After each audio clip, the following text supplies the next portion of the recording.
ठिकाणी कार्यक्रमाच्या ठिकाणी स्वयंसेवक म्हणून काम केलं. कशा काय भावना होत्या आणि कोणत्या अकॅडमीमधून तुम्ही आलात नाव? खरं म्हणजे ते सर आलते ना, त्यांना भेटण्याचं सगळ्यात मोठं काय म्हणजे काम होतं. आणि आमचे गायकवाड सरांनी आम्हाला इथं आणले, स्वयंसेवकचं म्हणजे पदवी दिले. आम्ही त्या चटाई वगैरे लावलेत, म्हणजे महिलांना बसवलेत, हे सगळं काम केलेत, पार पाडलेत. आम्हाला खूप आनंद भेटले की आम्ही स्वयंसेवकचं काम केले.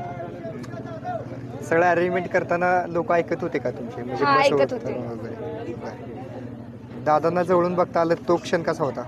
ते लय भारी वाटलं की आमच्यासाठी रडणारे माणूस आमच्या समोर आले, मराठा आरक्षणासाठी रडणारे माणूस आमच्या समोर आले, आमच्यासाठी रडणारे माणूस आले, त्यांना भेटलं होतं, लय भारी वाटलं. अकॅडमी बद्दल काय सांगाल, काय वाटते? आमची अकॅडमी लय भारी आहे. मी गोंदा गायकवाड अकॅडमी मंगळवेढ्यामध्ये आले. मी गोंदा जिल्ह्याची आहे. देवी श्रीरामकृष्ण खोब्रागडे माझं नाव आहे. मी गोंदा जिल्ह्यावरून गायकवाड अकॅडमीमध्ये आले. गायकवाड सरांची गणित शिकवण्याची पद्धत, बुद्धिमत्ता शिकवण्याची पद्धत, जी के लय भारी शिकवतात. मासाळ सरचा ग्राउंड, आमचे कोच आहेत मासाळ सर आणि सागर सर.